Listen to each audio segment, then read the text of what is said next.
Bonjour, je suis ravie de vous accueillir à la bibliothèque universitaire Sciences Po Claude Oitana, qui accueille jusqu'au 31 mars une exposition sur l'olympisme. Alors cette exposition est ouverte aux enseignants, aux étudiants de l'université de Franche-Comté, et nous sommes ouverts donc sur réservation pour cette communauté universitaire de 9h30 à 12h30, dans le respect des gestes barrières bien évidemment. Cette exposition sera donc la dernière de ce cycle de 2021. Car à l'été, nous allons fermer nos portes pour entamer des travaux. C'est une étape très très importante pour nous puisque cette BU telle qu'elle est actuellement, elle accueille les étudiants, se transformera en Learning Center et réouvrira ses portes en 2023.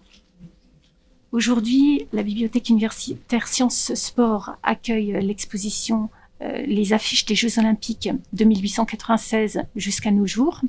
Et c'est tout un symbole puisque les bibliothèques universitaires sont le lieu de la mémoire de l'université.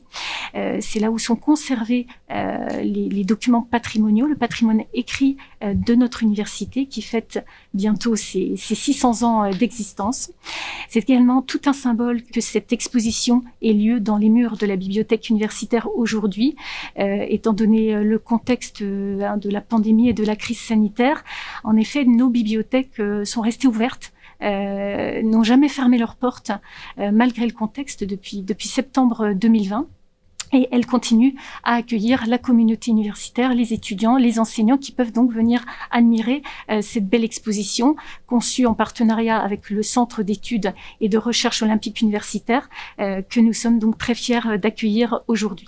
Les bibliothèques sont un lieu de valorisation du patrimoine, un lieu de valorisation de l'olympisme et de son histoire et de ses valeurs. Et nous sommes très heureux aujourd'hui de pouvoir, en cette année 2021, cette année de Jeux olympiques, de pouvoir accueillir cette belle exposition.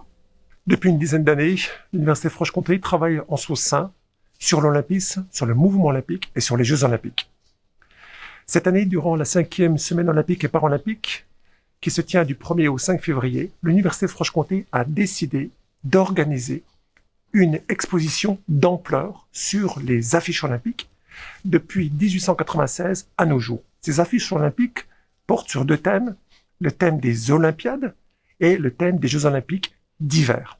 Cette exposition est riche de particularités et notamment de la mascotte Chousse qui se trouve derrière moi. Cette mascotte est la première mascotte des Jeux olympiques d'hiver qui va augurer bien tout simplement d'un véritable engouement à travers ces mascottes qui vont devenir les emblèmes notamment des Jeux olympiques d'hiver et des Olympiades.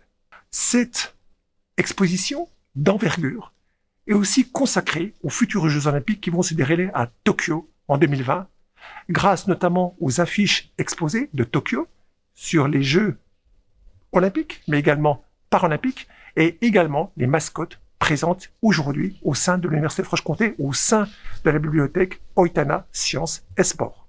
Je suis très content d'avoir contribué à cette exposition qui se tient à l'Université de Franche-Comté, organisée par le CERE. Les noms de ces mascottes sont Mirai Towa pour les Jeux olympiques et Someiti pour les Jeux paralympiques. Mirai et Towa, tous les deux mots japonais, signifient le futur. Someiti comporte Somei Yoshino, le nom des fleurs des cerisiers, et la signification très forte en anglais. Cette exposition est riche également des tickets qui ont permis l'accès aux Jeux olympiques, notamment aux épreuves des Jeux olympiques de Sydney en 2000, mais également d'Athènes en 2004. Nous avons également le nid d'oiseau et également les symboles remis lors des podiums aux Jeux olympiques de Rio 2016. Des mascottes, des pins viennent agrémenter cette exposition innovante, dynamique pour nos étudiants et pour le personnel de l'Université de Franche-Comté.